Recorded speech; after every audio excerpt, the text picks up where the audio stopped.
El viernes 7 de octubre, a 190 días del inicio del próximo año jubilar lebaniego, arrancaron los trabajos de reforma del tejado y baños públicos de Santo Toribio de Liébana. El estado de la cubierta del monasterio era la causa de goteras y humedades y por eso se va a sustituir. Pero al llegar aquí, la primera vez que vine al santuario vi una serie de recipientes de plástico para coger las goteras y me impresionó tanto que dije, esto hay que arreglarlo. Ya sabéis que las cosas a veces van más despacio de lo que uno quisiera, y para este segundo año santo que empezamos estando yo aquí de obispo, pues he hecho las gestiones para que el tejado por lo menos se pudiera arreglar y con ello quitar muchos problemas también de otros sitios, de fachadas y humedades que vienen del tejado porque están mal recogidas. Se va a sustituir por un sistema más moderno de listones de madera tratada, con una barrera de protección y una teja árabe, pero más moderna también, de mejor calidad la cerámica y que la llamamos en el gremio la teja tacón, porque tiene estos tacones que al anclarse a los listones horizontales transversales a la pendiente impiden ese deslizamiento, que es el principal problema que genera aperturas en los tejados y humedad.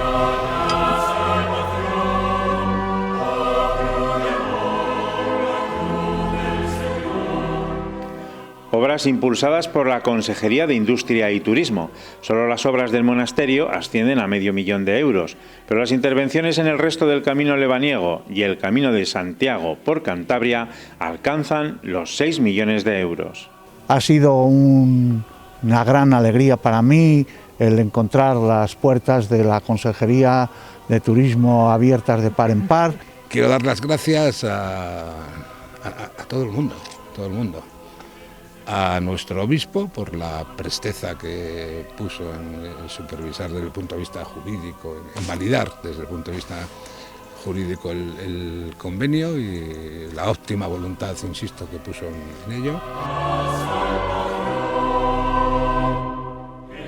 Unas obras que tienen como destino el próximo año jubilar lebaniego del 2023, que lleva como lema "Marcados por la Cruz del Señor".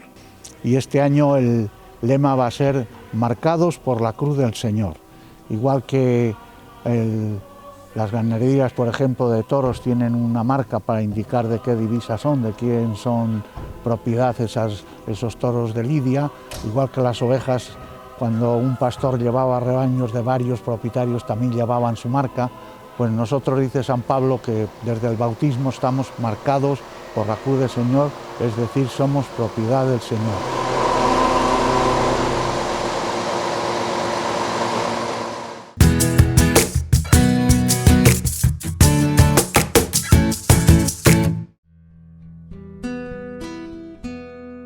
Todos vamos en el mismo barco. Los religiosos y religiosas de la diócesis de Santander tuvieron su asamblea anual de inicio de curso el pasado domingo 9 de octubre para retomar juntos, después de la pandemia, las actividades de Confer, para crear lazos más profundos entre los religiosos. Pues mejor que los años anteriores de pandemia, etcétera, ahora con más ilusión, con más entusiasmo. Yo diría que mucho mejor en general. ¿Cuál es la realidad en la diócesis de Santander de la vida religiosa? Pues la vida religiosa, que en estos momentos está pasando a nivel general por una grave crisis de carencias de varios tipos, por ejemplo, del envejecimiento de los religiosos y religiosas, el cierre de muchas obras y de muchas comunidades, es un momento de crisis, yo llamaría, o como dicen los teólogos de la vida religiosa, es un momento de hibernación. Están las raíces, pero las raíces no se ven, están ocultas, y parecería que no hay frutos. Los frutos pueden venir después, posteriormente. Haz que todos nos sintamos uno, que sintamos que somos hermanos. Todos vamos en el mismo barco. Un encuentro que contó, como viene siendo habitual, con la participación de nuestro obispo, Monseñor Manuel Sánchez Monje.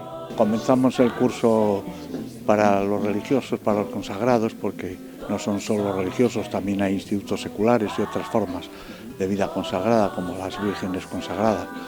Empieza el curso y solemos comenzarlo con una reunión en la que se da un poco cuenta del curso pasado, pero sobre todo se avanza ya el programa para este año y qué novedades va a haber, y qué posibilidades van a tener también de formación, de vida espiritual, los retiros de cada mes.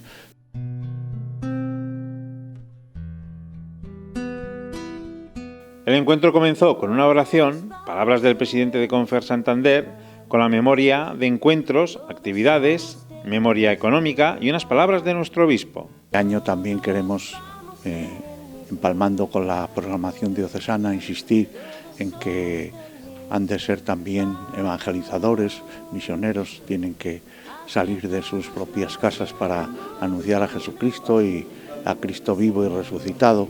Entonces insistiremos un poco en eso, ser discípulos pero para ser misioneros. También se presentó la programación del curso, que se extenderá hasta el 3 de junio, con retiros, encuentros, oraciones, viajes y convivencias. Todos vamos en el mismo barco, todos somos del mismo barro, todos... En este mundo en el que se nos pide ser misioneros en salida, no podemos olvidar la figura de Santa Teresa de Ávila, de la que celebramos su fiesta el 15 de octubre. Una santa que en estos tiempos recios tiene mucho que decir. Una mujer que no lo tuvo fácil tampoco en su tiempo, donde la mujer pues contaba poco o nada, pero que ella supo enfrentarse a los problemas, supo orar y supo ofrecerse por la Iglesia. Es lo que podemos decir de Teresa. De Teresa podríamos decir muchas cosas, pero yo me quedo sobre todo, Teresa es una enamorada de Dios, una enamorada de la Iglesia, y eso la lleva a buscar cada día un poco más. A ver, Roberto, te has preguntado en estos tiempos actuales, si viviera Teresa de Jesús, ¿qué haría hoy? ¿Te lo has preguntado? Pues yo creo que a lo mejor nos tiraba un poco de las orejas, porque ella era una mujer con mucho arranque, una mujer barbuda, ella dice, con estas expresiones, y sí, yo creo que era una mujer, y algunas veces tiene una cita muy bonita, ella no quiere a personas con deseos apocados, dice ella, con deseos pequeños, no, ella siempre sueña con grandes deseos, y eso es lo que yo creo que nos pide Teresa, pero es lo que nos pide la Iglesia, que no es otra cosa. Todos somos del mismo barro.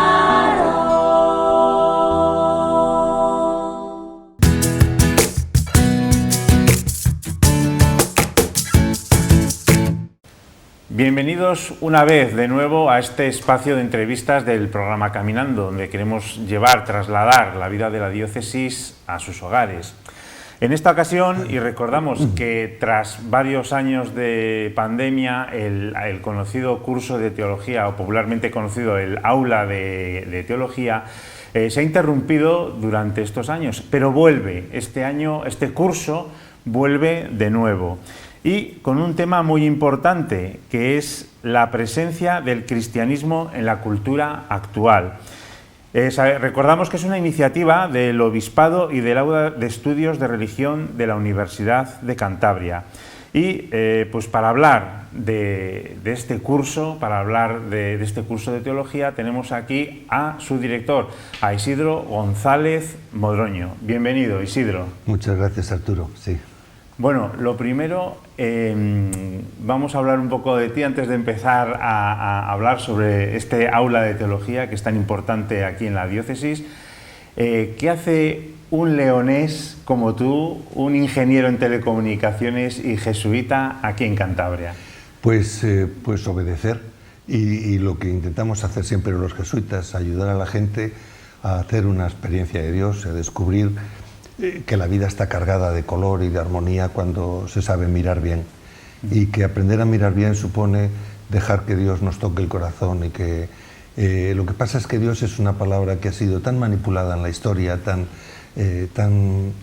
tergiversada, como generadora de culpas, como de tantas maneras, que por eso es tan importante, creo yo, un aula de teología, que nos hable de Dios de una manera nueva.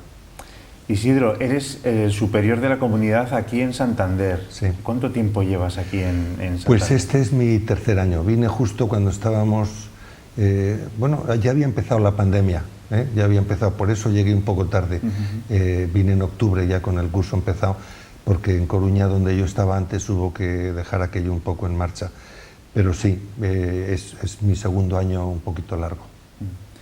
Bueno, tenemos aquí sobre la mesa pues unos folletos del 37 curso de teología, que es el que vamos a presenciar, al que vamos a poder asistir este curso. El aula de teología es un aula muy reconocida aquí en Cantabria, ¿no? Pero este año trata un tema que es la cultura. ¿Por qué la cultura? Pues fíjate que no es un tema nuevo y sin embargo es un tema pendiente. No es nuevo porque ya desde el Vaticano II se habla de ayornamiento, de refundación para cómo tener eso que se llama también fidelidad creativa al Evangelio y que supone reinculturarlo en una cultura que en alguna manera se ha despegado, se ha desanclado de sus raíces cristianas. Sigue teniéndolas, están en el fondo, están condicionando más de lo que... dándonos un humanismo de fondo que permanece, pero de hecho nos hemos despegado en cosmología, en antropología. Hay tantos cambios en el mundo en el que estamos que yo creo que es necesario para hacer a Dios creíble, para que no se resienta y nos hagamos escépticos respecto a Dios, necesitamos intentar acercarnos a su misterio en las claves de nuestra cultura. Y de ahí que este curso para mí tenga un valor adicional, porque no es entrar a los contenidos fuertes de la fe, que eso nunca han estado en cuestión, sino es entrar a cómo vivirlos, cómo expresarlos, cómo trasladarlos, con qué lenguajes, con qué imágenes, con qué conceptos y categorías de ciencia y de cultura en un mundo que está pues muy transformado.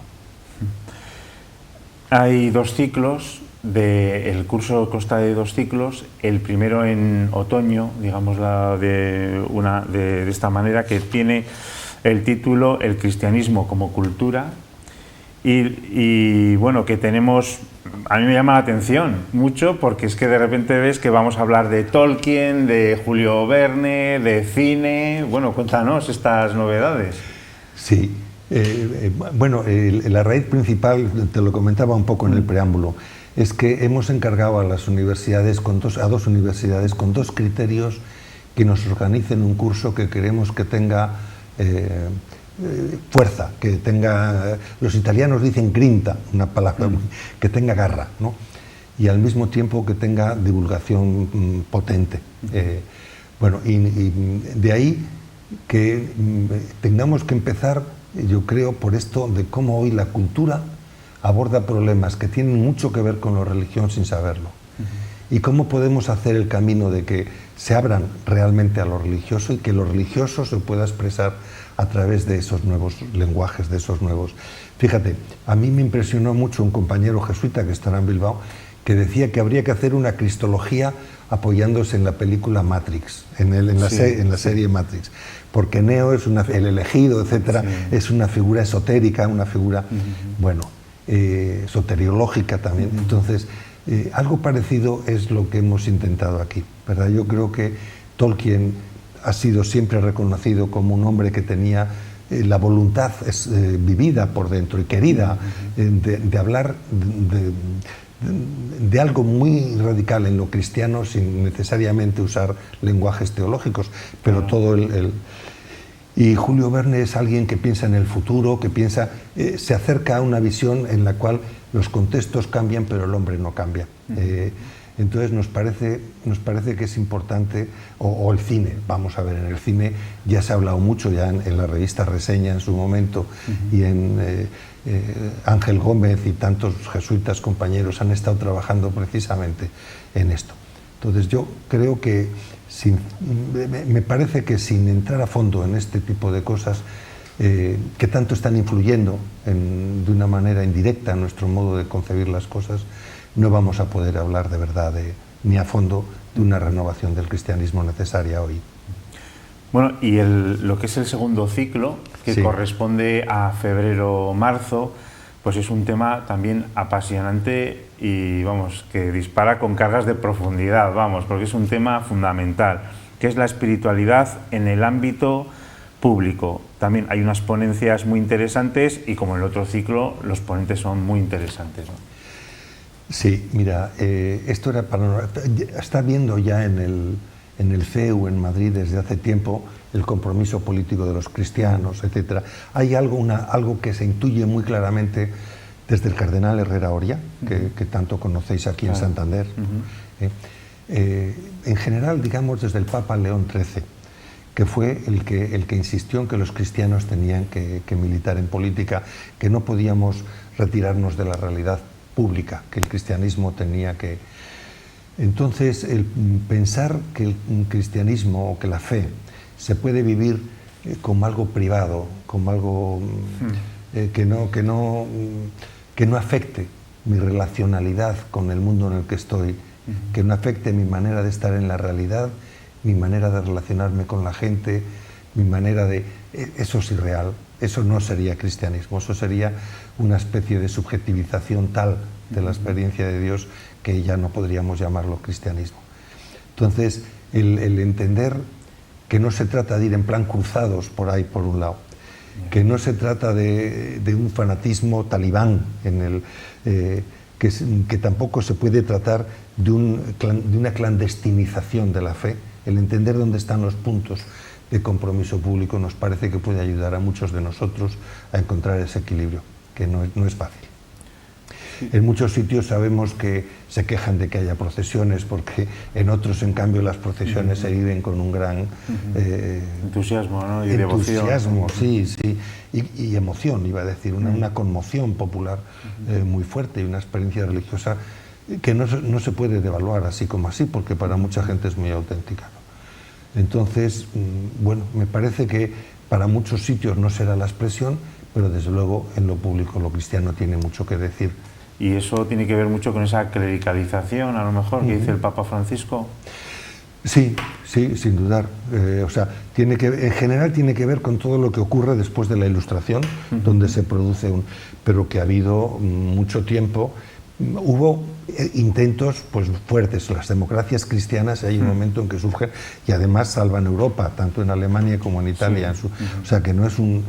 Pero hoy necesitamos una conciencia de que la fe necesita ser testimoniada y ser declarada y ser actuada, no simplemente ser recluida en una experiencia intimista que violentaría el núcleo mismo del Evangelio, en la que se habla de caridad, en la que se habla de fraternidad activa, no de... Isidro, todos estos temas tan interesantes que estamos aquí poniendo de soslayo aquí en esta entrevista, se van a profundizar en estos dos ciclos del aula de teología. Pero dime, ¿a quién va dirigido este curso? Porque yo sé que hay entusiastas, porque hemos emitido después a veces lo que son las ponencias, pero la verdad que la gente, la asistencia que hay, incluso a veces de días de lluvia terribles, hay una asistencia bastante grande a estos cursos. Pero ¿a quién? Cuéntanos, por si alguien todavía no lo sabe, ¿a quién está destinado dirigido estas ponencias? Mira, yo de la historia no puedo hablar mucho porque es mi primer año en esto. Yo, como sabes, vengo de Coruña y por lo tanto pues no. Pero yo te diría que va dirigido a toda gente que busque, a toda gente de buena voluntad que busque.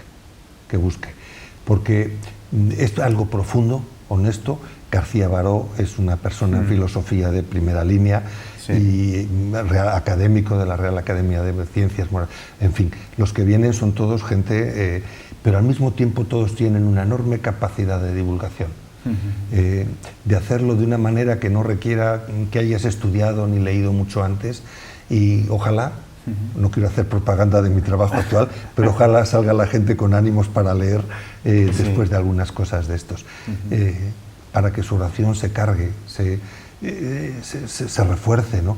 Para que busquen con más ganas todavía, porque cuanto más buscas, más hallas, cuanto más pides, más se te da.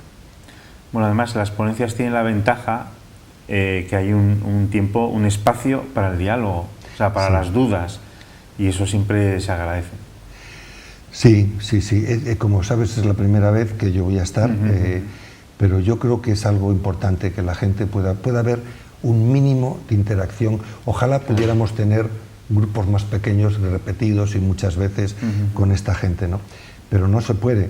Pero al menos que haya la posibilidad de algún tipo de interacción y de eco con los ponentes que tienen una palabra fuerte que decir, pues sí me parece importante. Bueno, se puede acudir libremente el día que se quiera, pero también cabe la posibilidad de matricularse para un título de asistencia, ¿no? ¿Cómo es esto? Pues mira, me pescas un poco fuera de juego en esto. Yo sé que la asistencia es libre, efectivamente. Sé que para los estudiantes de la universidad en algunos casos les da créditos y les da, creo que lo llaman créditos en casi todos los casos, pero les valora, es valorado para algunas carreras en materias de libre configuración, por lo tanto, pero no está previsto que haya costes, ni tasas, ni gaitas de esas, ¿no? Es algo que la diócesis ofrece con un esfuerzo importante, que la compañía trabaja y colabora con un esfuerzo importante, y la universidad también. Y yo creo que todos debemos agradecer a la diócesis y a la universidad y a este esfuerzo, que yo creo que pocos sitios hay. Hay en Granada, en otros sitios que las universidades a veces son muy nuevas, pero no se han implicado. Y donde son más clásicas ya tienen una facultad más hecha. Entonces, es un sitio, una experiencia muy original, la de Cantabria. Bueno, pues Isidro, muchísimas gracias por haber asistido, por haber venido aquí a Popular Televisión a hablarnos de este 37 curso de teología, del aula de teología, que va a tener lugar, que empieza el 19 de octubre, este 19, que es miércoles, pero el resto de todos los cursos, de todas las ponencias son en martes, caen en martes. Son siempre los martes para que la gente no tenga que andar consultando a la misma hora y tal. En este caso es que el profesor García Baró no podía, porque tiene ponencias también todos los martes en la Real Academia y hace un esfuerzo grande para venir el miércoles precisamente. Pero sí, son los martes. Este miércoles entonces 19 se inaugura, y con presencia de del Monseñor Manuel Sánchez Monje. Sí, se lo tengo que agradecer, porque sé que no es fácil, pero es importante porque visualiza la implicación de la diócesis en esto. Al fin y al cabo, él es el último responsable. Yo soy un mandado, iba a decir. Soy un ayudante encantado de hacerlo. Muy bien. Pues muchas gracias, Isidro González Modroño, superior jesuita de la comunidad aquí en el Sagrado Corazón, ¿no? Eso es, sí. Y bueno, pues les recordamos a todos ustedes esa posibilidad que tienen de acudir, de asistir. Primero, este 19, miércoles de octubre, que va a ser la inauguración con una ponencia de García Baró y con la presencia de nuestro obispo, Monseñor Manuel Sánchez Monje, en lo que viene siendo la Facultad de Económicas en la Universidad de Cantabria, como todos los años. Y nada, les agradecemos pues habernos escuchado, habernos dejado entrar en sus hogares otra vez más desde Popular Televisión Cantabria. Muchas gracias.